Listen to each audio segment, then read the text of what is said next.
आज Indian polity का हमारा क्रम के अनुसार एक नया टॉपिक है। बहुत ही यूनिक टॉपिक है।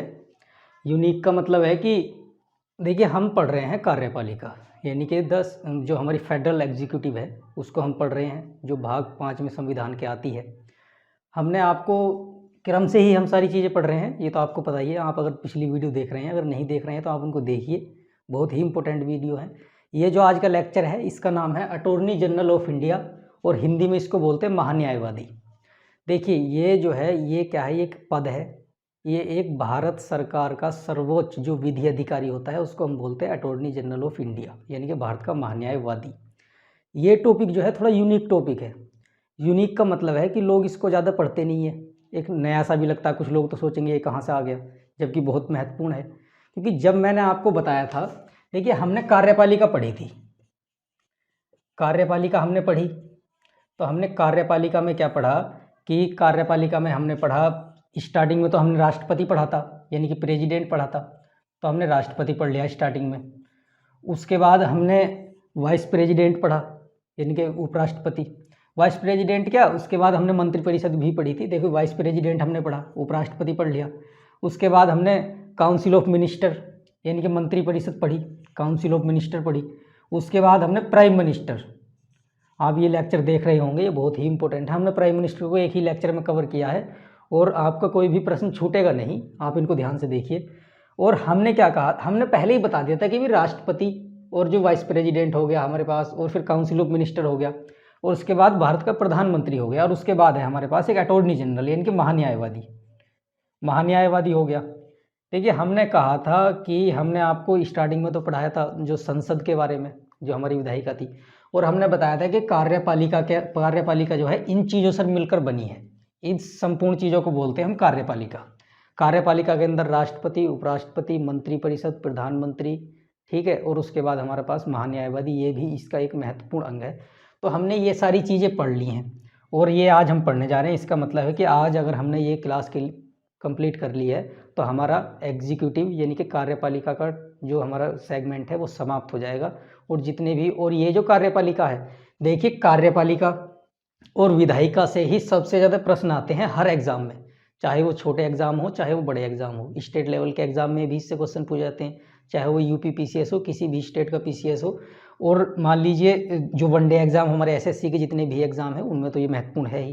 तो ये सबसे महत्वपूर्ण भाग हमने पढ़ा है, और आप व्यवहार में देखते भी होंगे कि ये चीज़ें समझना जरूरी है। तो आज हम महान्यायवादी पढ़ेंगे। महान्यायवादी का मतलब भारत का सर्वोच्च विधि अधिकारी है। ये विधि अधिकारी क्या है वो भी मैं आपको बताऊंगा, और इसके कार्य क्या क्या है, तो वो सब चीज़ें जो है मैं आपको इसमें बता दूंगा। देखिए, अगर मैं देखूं तो इसको हम बोलते हैं महान्यायवादी, तो मैंने यहाँ पर लिख भी दिया महान्यायवादी। मैं आपको ऐसी चीज़ें समझा दूंगा इसमें कि अटॉर्नी जनरल से अगर आपका कोई भी प्रश्न आएगा तो छूटेगा नहीं, इसका ध्यान रखना है आपको। बस जैसे जैसे मैं बता रहा हूँ आप उस चीज़ को फॉलो करते चले जाओ। देखिए, हम आज इसमें पढ़ने के वाले हैं वो देख लीजिए आप। सबसे पहले तो मैं इसमें आपको पढ़ाऊंगा, पहली चीज़ तो मैं इसका एक इंट्रोडक्शन ही देख लूँगा कि भी ये है क्या चीज़, तो इसका एक इंट्रोडक्शन देख लूँगा मैं यहाँ। तो आप एक चार्ट बना सकते हैं जिसके तहत हमें क्या क्या पढ़ना है। आप कॉपी पेन का इस्तेमाल कीजिए और इसको जो है देखिए। उसके बाद मैं आपको बता दूंगा कि इस व्यक्ति की एलिजिबिलिटी क्वालिफिकेशंस क्या है, कि कौन व्यक्ति जो है भारत का महान्यायवादी बन सकता है। तो आप इसकी क्वालिफिकेशंस देख सकते हैं, ठीक है जी। तो आप इसकी योग्यताएं देख सकते हैं कि भी किसी व्यक्ति को क्या क्या जरूरी है महान्यायवादी बनने के लिए। दूसरी चीज, अगर ये हो गया तो इसकी नियुक्ति कैसे होती है, अपॉइंटमेंट, इसका अपॉइंटमेंट देख लेंगे हम कि भाई इस व्यक्ति की जो है नियुक्ति कैसे होती है। और हमने इसका अपॉइंटमेंट देख लिया तो उसके बाद हम देखेंगे कि ये शपथ कैसे, मतलब इसकी कार्यावधि क्या है। क्योंकि शपथ क्या है, जो अपॉइंटमेंट जिस तरह से होगा वही व्यक्ति शपथ दिलाएगा। इनके भारत के जो हमारे राष्ट्रपति हैं वो इसको शपथ दिलाते हैं। उसके बाद लास्ट में मैं इसकी पावर्स देख लूँगा, वर्क एंड पावर्स।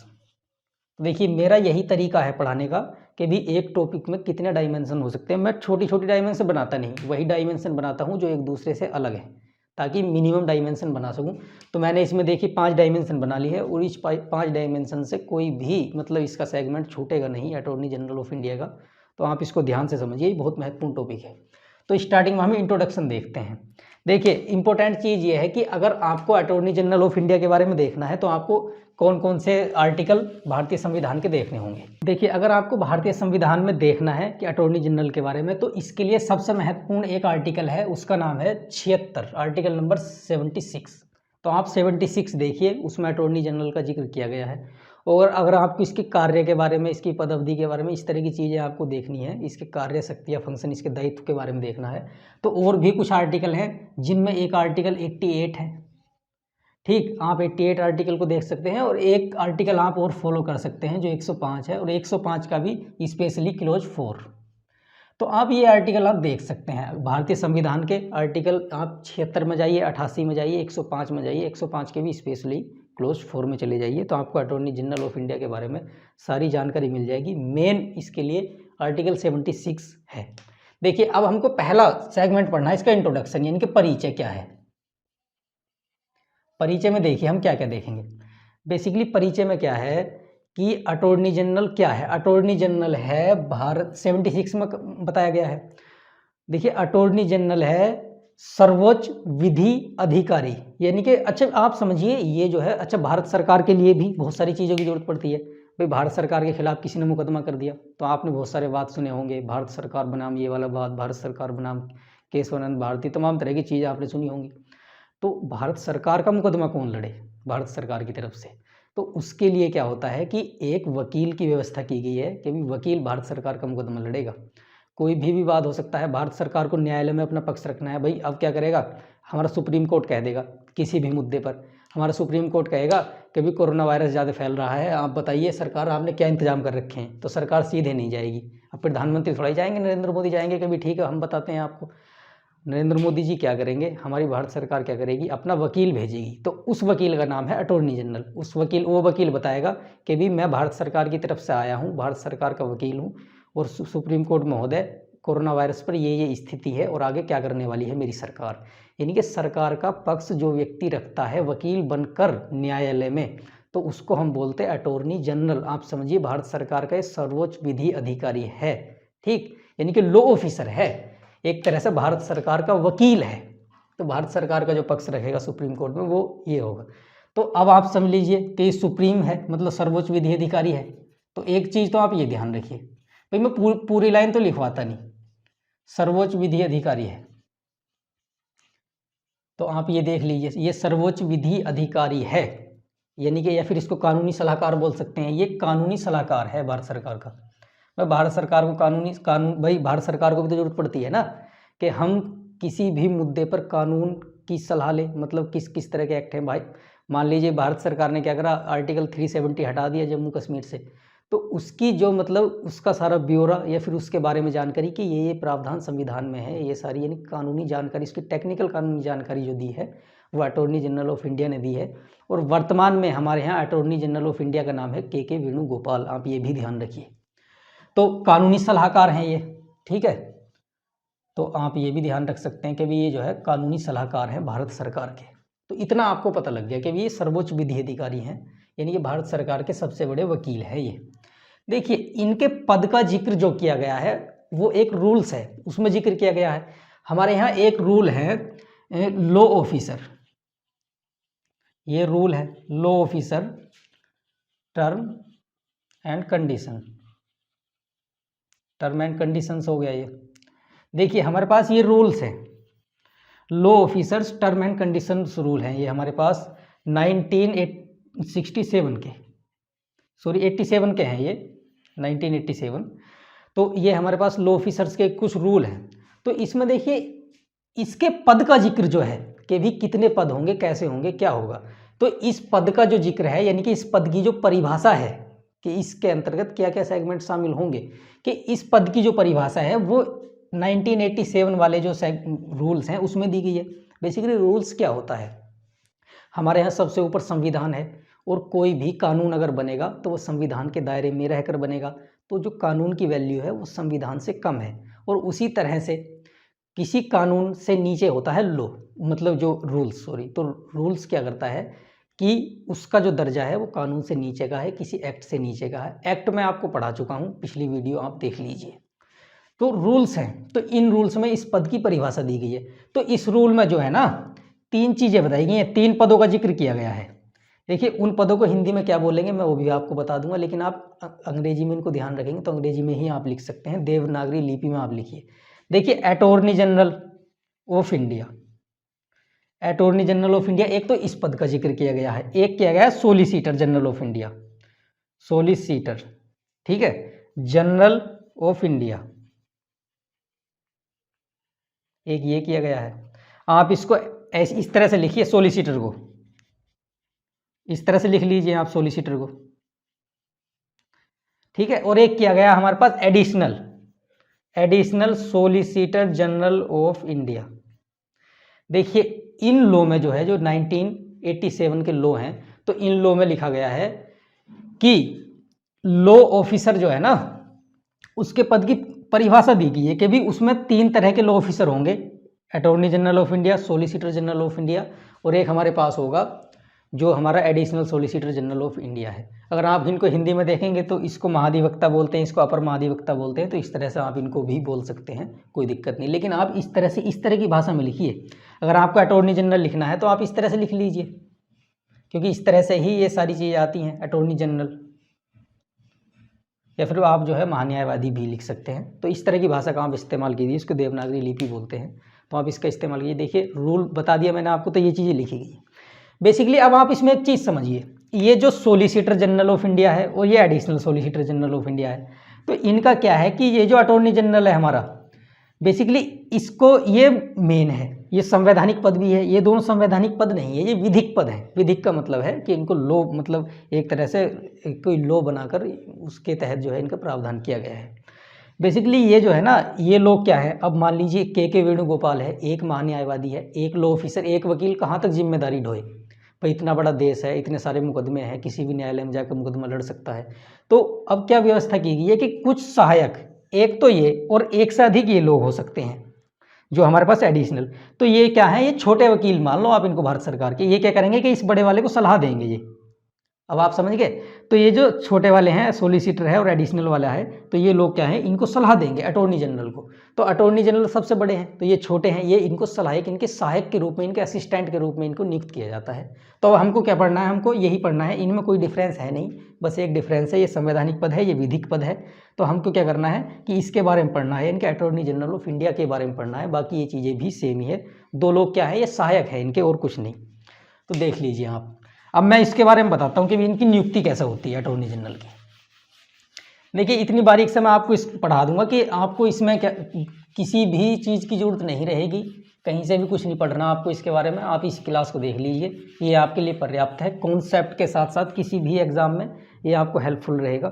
देखिए दूसरा सेगमेंट में क्या पढ़ाऊँगा, इसमें इसकी एलिजिबिलिटी क्या है। एलिजिबिलिटी मतलब योग्यता है, कौन व्यक्ति जो है ये पद धारण कर सकता है, अटॉर्नी जनरल बन सकता है। भारत सरकार का वकील, भारत सरकार का लॉ अधिकारी बनने के लिए व्यक्ति को जो सुप्रीम कोर्ट का जज, यानी कि सुप्रीम कोर्ट के न्यायाधीश बनने की योग्यताएं होनी चाहिए, बस ये लिखा गया है। देखिए सुप्रीम कोर्ट का न्यायाधीश होने की योग्यताएं क्या क्या है देख लीजिए आप। सबसे पहला तो वो भारत का नागरिक होना चाहिए, ठीक है, वो भारत का नागरिक होना चाहिए। और अब मैं जो ये 3 कंडीशन बता रहा हूँ, इनमें से एक होनी चाहिए, इन तीनों में से कम एक। देखिए इन तीनों में से एक होनी चाहिए, 3 कंडीशन है, और इनमें से अगर एक है तो वो भी भारत सरकार का नागरिक तो होना ही चाहिए। अब 3 कंडीशन, इनमें से एक भी शर्त पूरी हो रही है तो उस व्यक्ति को जो है हम भारत सरकार का वकील बना सकते हैं, इनके अटॉर्नी जनरल बना सकते हैं। पहला, उसको क्या है कि 10 साल का एक वकील के तौर पर एक्सपीरियंस होना चाहिए, यानी कि उसने जो है 10 साल तक किसी हाई कोर्ट में, देश के किसी भी हाई कोर्ट में, देखिए किसी भी हाई कोर्ट में उसने जो है वकालत की हो। सही है जी, उसने जो है 10 साल तक किसी भी देश के हाई कोर्ट में वकालत की हो। देखिए एक तो ये कंडीशन, या उसने 5 साल तक जो है ना किसी भी जज के पद पर रहा हो वो व्यक्ति हाई कोर्ट में, या तो किसी जज रहा हो हाई कोर्ट में, यानी कि न्यायाधीश रहा हो किसी भी हाई कोर्ट में। अब ये समझ लीजिए, या तो वो 5 साल तक जज रहा हो, या फिर वो रहा हो 10 साल तक वकील, यानी कि प्रैक्टिस की हो उसने हाई कोर्ट में। या फिर तीसरी कंडीशन ये है कि भाई अगर जो हमारे प्रेसिडेंट को, यानी कि हमारे राष्ट्रपति को, अगर हमारे राष्ट्रपति को लगता है कि भी वो व्यक्ति जो है कानून का अच्छा जानकार है, अगर हमारे राष्ट्रपति को लगता है कि वो व्यक्ति कानून का अच्छा जानकार है, डिस्टिंग्विश्ड, मतलब एक तरह से ज्यूरिस्ट है, पारंगत अधिवक्ता है, इसका मतलब है कि अगर भारत के राष्ट्रपति को ये भी लग रहा है कि ये व्यक्ति कानून का अच्छा जानकार है, इसको अनुभव है, तो इसको भी मैं नियुक्त कर सकता हूँ। तो इन तीनों में से अगर एक कंडीशन भी है, ये कंडीशन 10 साल का एक्सपीरियंस है उसको, ये भी अगर 5 साल जज का एक्सपीरियंस भी उसको हाई कोर्ट में रहा है एज ए जज, तो वो भी व्यक्ति जो है नियुक्त हो सकता है। तो आप नियुक्ति समझ गए होंगे। अच्छा, आपको ये 2 चीज़ें मिल गई, इसका मतलब है ये जो है ना हाई कोर्ट, जो सुप्रीम कोर्ट का जज बनने के लिए भी यही कंडीशन है, क्योंकि मैंने आपको बताया था कि महान्यायवादी वही व्यक्ति बन सकता है जो सुप्रीम कोर्ट का जज बनने की योग्यता रखता हो। अब देखिए नेक्स्ट, नियुक्ति कैसे होगी, इसकी अपॉइंटमेंट मैंने आपको सारणी बनवा दी है। नियुक्ति कुछ नहीं है भाई, नियुक्ति में क्या करेंगे, प्रेसिडेंट नियुक्ति करेंगे इनकी, और कुछ नहीं। अगर किसी व्यक्ति की वो कंडीशन सारी फॉलो हो रही हैं तो भारत के राष्ट्रपति नियुक्ति करेंगे। और नियुक्ति कैसे होगी, मैंने आपको बताया था कि महान्यायवादी की नियुक्ति अगर राष्ट्रपति करता है तो प्रधानमंत्री की सलाह पर करता है। मैंने ये भी आपको बताया था, प्रधानमंत्री वाले टॉपिक में भी आपको बताया है। और ये मैंने आपको राष्ट्रपति की जो हमारे पास कार्यपालिकी शक्ति थी, यानी कि executive power of the president of India, ये थी, तो मैंने उसमें भी आपको बताया था। तो एग्जीक्यूटिव पावर के तहत आता है। तो राष्ट्रपति जो है महान्यायवादी की नियुक्ति किसकी सिफारिश पर करता है, मंत्रिपरिषद की सिफारिश पर। तो आप ये भी ध्यान रखिए कि मंत्रिपरिषद सिफारिश करेगी तभी जो है वो नियुक्ति करेंगे। तो ये बहुत इंपॉर्टेंट चीज़ है, क्योंकि हमारे यहाँ जो है ना, जो हमारा राष्ट्रपति है वो मंत्रिपरिषद की सिफारिश पर ही काम करता है। तो मंत्रिपरिषद कहेगी कि भी ये व्यक्ति है, इसकी योग्यता ये है, अगर आपको लगता है तो आप इसको जो है हमारी तरफ से इस व्यक्ति का नाम हम भेज रहे हैं, आप इसको अटॉर्नी जनरल ऑफ इंडिया बनाइए। आखिरकार राष्ट्रपति का क्या संबंध है, हमें तो मतलब भारत सरकार को, यानी कि जो मंत्रिपरिषद को ही ज़्यादा काम रहता है अटॉर्नी जनरल ऑफ इंडिया से। तो ये तो होगी इसकी नियुक्ति की बात कि भाई नियुक्ति राष्ट्रपति करेगा।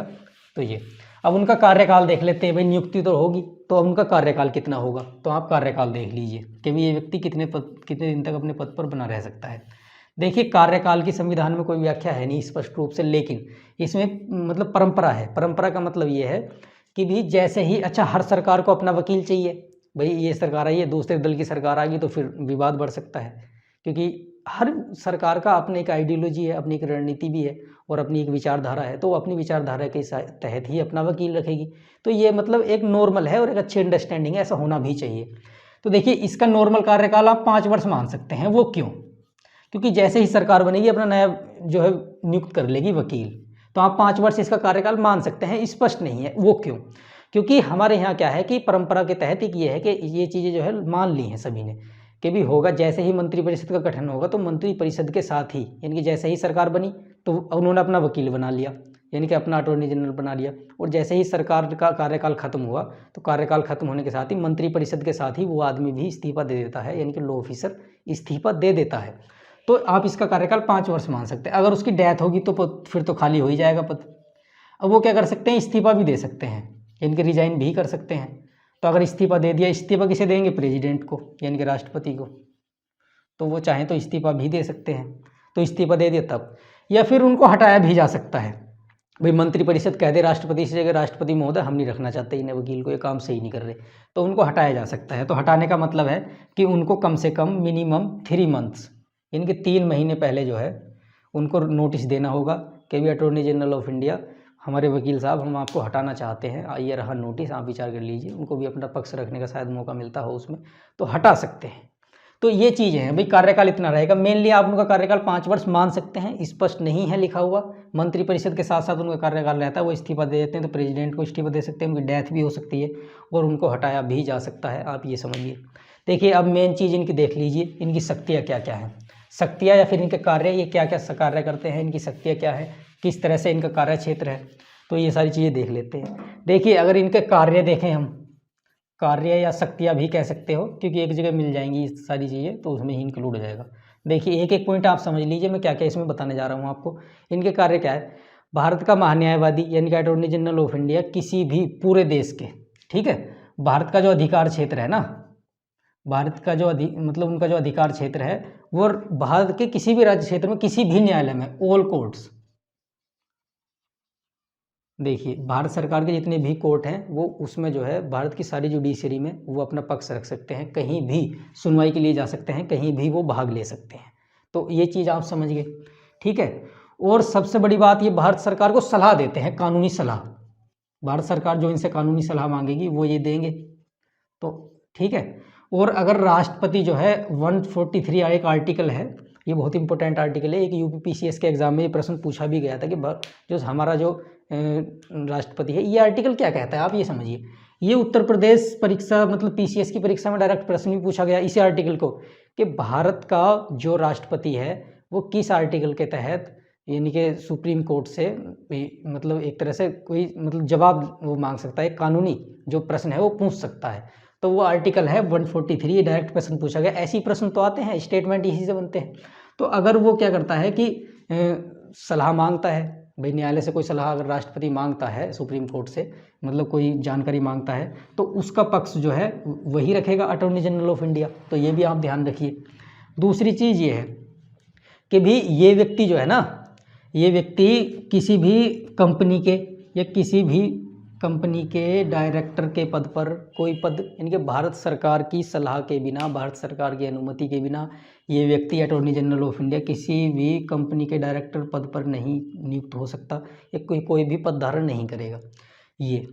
ये किसी भी सदन में बोल सकता है, संसद के कार्यवाही में भाग ले सकता है। अगर किसी कमेटी का सदस्य बनाया गया है इसको, तो उसमें भी भाग ले सकता है ये, लेकिन ये वोट नहीं कर सकता संसद सदस्यों की तरह। आप ध्यान रखिए, ये वोट नहीं कर सकता। और जिस मामले में भारत सरकार ने कानूनी सलाह ली है अटॉर्नी जनरल ऑफ इंडिया से, और तो उसके खिलाफ मतलब न्यायालय में भाग नहीं ले सकता कार्यवाही में। भाई एक तो सलाह ले ली, उसी के खिलाफ क्यों मतलब सलाह वो करेगा, मतलब कार्यवाही में भाग लेगा, इस तरह से।